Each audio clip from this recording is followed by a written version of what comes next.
Hello, नमस्कार। मैं चेतनलाल रेग्गर से आचार्य समाजशास्त्र राजकीय महाविद्यालय शाहपुरा जिला भीलवाड़ा। मैं आज आपको आत्महत्या के प्रकार के संदर्भ में बताऊंगा, जो कि आपके बीए पार्ट 3 के समाजशास्त्र के प्रथम प्रश्न पत्र के जो सिलेबस है उसके अंतर्गत एक दुर्खिम के द्वारा रचित सिद्धांत है आत्महत्या का। उसके संदर्भ में ही ये अध्याय है। आत्महत्या क्या है, इसकी परिभाषाएं कि थोड़ा इसके संक्षिप्त जो बात हैं आत्महत्या के संदर्भ में हम पूर्व में चर्चा कर चुके हैं। आज हम केवल ये जानने का प्रयास करेंगे कि समाज में जो आत्महत्या होती है वो कितने प्रकार की है। प्रकारों के संदर्भ में दुर्खिम ने जो बात की है, उनका यह कहना था कि समाज में जो आत्महत्या है वो 4 प्रकार की है और ये एक सामाजिक तथ्य है। और ये जो आत्महत्या होती है उनके पीछे सामाजिक कारक उत्तरदायी है, क्योंकि इसको इन्होंने एक सामाजिक तथ्य माना। तो आत्महत्या की जो तरंगों की भिन्नता के आधार पर ही उनके जो प्रकार है का उन्होंने निर्माण किया कि समाज में कितने प्रकार की आत्महत्याएं होती हैं। तो 4 प्रकार की आत्महत्या के बारे में उन्होंने बताया। उसमें सर्वप्रथम जो आत्महत्या है वह है अहमवादी आत्महत्या, और दूसरी है परार्थवादी आत्महत्या, तीसरी आदर्शहीन आत्महत्या, और चौथी जो आत्महत्या है वो है घातक आत्महत्या।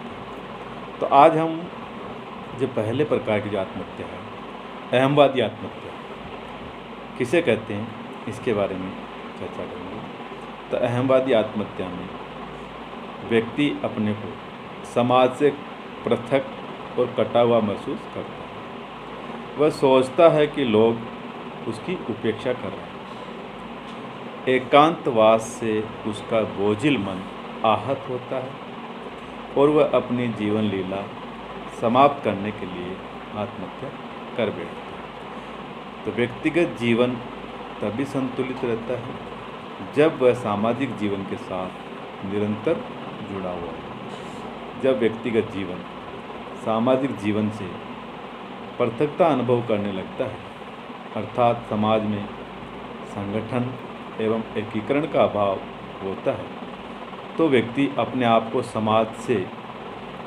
मुक्त समझने लगता है। समाज का उस पर नियंत्रण कमज़ोर हो जाता है और इस स्थिति को अतिशय व्यक्तिकता यानी इंटेंसिव इंडिविजुअलिज्म कहते हैं। समाज की यह स्थिति आत्महत्या की दर में वृद्धि करती है। अहमवादी आत्महत्या वे लोग करते हैं जिनका अहम बहुत प्रबल होता है। वे अपने स्वयं के स्व को समाज से श्रेष्ठ मानते हैं। तो अहमवादी व्यक्ति किसी तरह स्वयं की स्वार्थ पूर्ति में लीन होता है और तथा समाज के साथ कदम मिलाकर नहीं चल सकता। तो व्यक्तिगत चेतना एवं सामाजिक चेतना में कोई साम्य नहीं होता। तो इस अवस्था में व्यक्ति स्वयं में इतना लीन रहता है कि वह सामूहिक जीवन में भाग लेना बंद कर देता है। वह मात्र अपने स्वार्थों की पूर्ति एवं संतुष्टि में ही संलग्न रहता है। तो फलस्वरूप समाज के जो अन्य व्यक्ति है उसे तिरस्कार एवं नगण्य करने लगते हैं। तो सामूहिक जीवन से तिरस्कार एवं उपेक्षित व्यक्ति अपने नीरस और एकाकीपन से ऊब कर आत्महत्या की ओर उन्मुख होता है। तो अपने स्वार्थ में लीन होने एवं अपने अहम को सबसे ऊंचा मानने के कारण व्यक्ति आत्महत्या करता है। और इस प्रकार की आत्महत्या को दुर्खिम ने अहमवादी आत्महत्या कहा। तो क्लियर हो गया, अहमवादी यानी व्यक्ति के अहम को ठेस पहुंचता है, समाज से अपने आप को एकाकी मुक्त तिरस्कृत समझता है, और इस तरह के कारण इन कारणों के से जो व्यक्ति आत्महत्या करता है वो अहमवादी आत्महत्या की श्रेणी में माना जाता है। अहमवादी आत्महत्या के लिए सामाजिक कारण कैसे जिम्मेदार हैं, इसको भी दुर्खिम ने स्पष्ट करने का प्रयास किया। दुर्खिम कहते हैं कि समाज से जितना अधिक लगाव हमारे मन में होता है, उतना ही हम सामाजिक क्रियाओं में भाग लेते हैं, और जितना ही हम समाज से पृथकता अनुभव करते हैं, उतना ही जीवन के प्रति हमारा लगाव कम हो जाता है। क्योंकि जीवन का जो स्रोत है वो लक्ष्य क्या है? समाज। धर्म, परिवार, समुदाय से अलगाव बढ़ने पर व्यक्ति के मन में स्वयं के प्रति संदेह एवं अलगाव पैदा हो जाता है। वह अपने जीवन का उद्देश्य खोजने लगता है। वह अपने आप से पूछता है, आखिर मेरे जीने का लक्ष्य क्या है? समाज से परे होने पर उसे जीवन खाली खाली, निरुद्देश्य, एकाकी, कष्टप्रद प्रतीत होने लगता है। वह जीवन के प्रति उदासीन हो जाता है। तो सामाजिक प्रतिबद्धता से उत्पन्न उदासीनता व्यक्ति को निष्क्रिय बना देती है। वह जीवन को उद्देश्यहीन एवं निरर्थक मानकर आत्महत्या कर बैठती है। इस प्रकार जो है दुर्खिम ने अहमवादी आत्महत्या के लिए सामाजिक कारक को जिम्मेदार माना। इन्होंने सामूहिक जीवन को प्रमुखता किस तरह से प्रभावित करता है, 3 प्रकार से इसका जीवन प्रभावित बताया। अर्थात आत्महत्या की जो सामाजिक कारण है वो इन्होंने 3 बातों से जोड़ करके देखा: धर्म, ज्ञान, परिवार और राजनीतिक संगठन। यानी धर्म से कैसे जोड़ा है, धर्म के साथ इन्होंने अहमवादी आत्महत्या को देखा। कैसे माना है?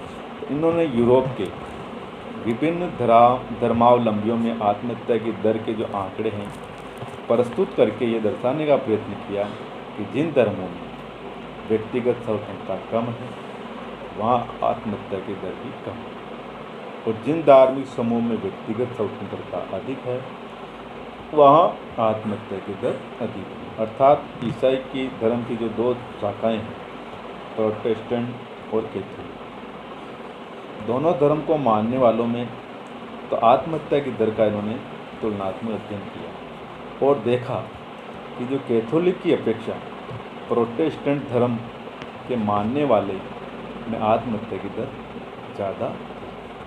अर्थात तो जो व्यक्तिगत स्वतंत्रता अधिक पाई जाती है वहाँ व्यक्ति आत्महत्या नहीं करता। इसी प्रकार ज्ञान और शिक्षा को भी अहमवादी आत्महत्या के साथ इन्होंने एक अध्ययन किया और इनका कहना था कि अशिक्षित की तुलना में शिक्षित लोग अधिक आत्महत्या करते हैं, क्योंकि ज्ञान और शिक्षा सामान्य विश्वासों को कमज़ोर कर देती है। तो इसके संबंध में मॉरिस शेली ने भी कहा था कि शिक्षा और ज्ञान के क्षेत्र में लगे हुए लोगों में आत्महत्या की दर सबसे अधिक थी। इसी प्रकार से उच्च वर्ग के लोग भी आत्महत्याएं अधिक करते हैं।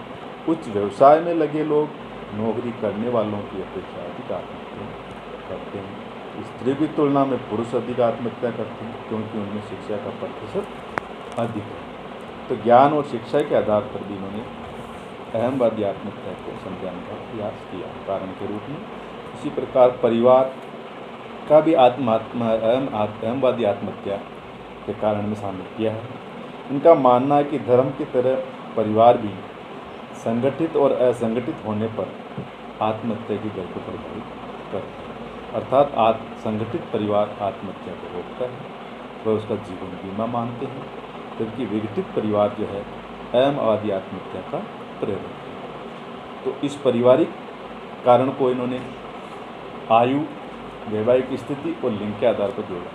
इनका ये कहना था कि विवाहित व्यक्तियों की तुलना में अविवाहित व्यक्ति अधिक आत्महत्या करते हैं, क्योंकि अविवाहित व्यक्ति को जीवन अधिक सुविधापूर्ण होता है, उसकी जिम्मेदारियां और चिंताएं कम होती है, तो वे आत्महत्या करने में कम हिचकते हैं। इसी तरह से विधुर या विधवा विवाहितों की तुलना में अधिक और अविवाहितों की तुलना में कम आत्महत्याएं करते हैं। इसी प्रकार से विवाहितों में भी बिना बच्चे वालों की तुलना में अधिक आत्महत्याएं करते हैं बच्चे वालों की तुलना में। तो इस प्रकार से इन्होंने एकाकी और छोटे परिवारों की तुलना में संयुक्त परिवार में जो है कहने का तात्पर्य आत्महत्याएँ कम होती है। इसी प्रकार राजनीतिक संगठन और आत्महत्या का भी इन्होंने संबंध बताया। तो दुर्किम का कहना है कि आत्महत्या का जो संबंध है राजनीतिक दृढ़ता से भी जोड़ा गया है। जब किसी देश की राजनीतिक सुदृढ़ता में दरारें आने लगती हैं और सुदृढ़ता ढीली होने लगती है, तब आत्महत्या की दर बढ़ जाती है। अर्थात जब राजनीतिक समाज उद विकास और निर्माण की प्रक्रिया में होते हैं तो उसमें आत्महत्या की मात्रा नगण्य है। इतिहास भी इस बात का गवाह है कि समाज के उच्च विकास काल में बहुत कम आत्महत्याएँ होती, किंतु इसके विकास के साथ साथ आत्महत्या की दर में वृद्धि होती गई। दुर्खिम ने यूनान और रोम का उदाहरण देकर भी बताया था कि जब वहाँ राजनीतिक व्यवस्था कमज़ोर हुई तो आत्महत्या की दर बढ़ गई। फ्रांस में राज्य क्रांति के समय सामाजिक व्यवस्था अस्त व्यस्त होने लगी तो आत्महत्या की दर बढ़ गई। तो अर्थात इन्होंने अहमवादी आत्महत्या को सामाजिक कारण और सामाजिक कारणों में इन्होंने धर्म, परिवार, ज्ञान व शिक्षा और राजनीतिक कारण, राजनीतिक संगठन के साथ अहमवादी कारणों जो आत्महत्या होती है उसको स्पष्ट करने का प्रयास किया। तो आज ये अहमवादी आत्महत्या के बारे में क्लियर हो गए कि अहमवादी आत्महत्या किसे कहते हैं और इसके लिए कौन कौन से कारण जिम्मेदार हैं। तो अगला जो आत्महत्या का प्रकार है दूसरा, उसका हम अगले पीरियड में चर्चा करेंगे। धन्यवाद।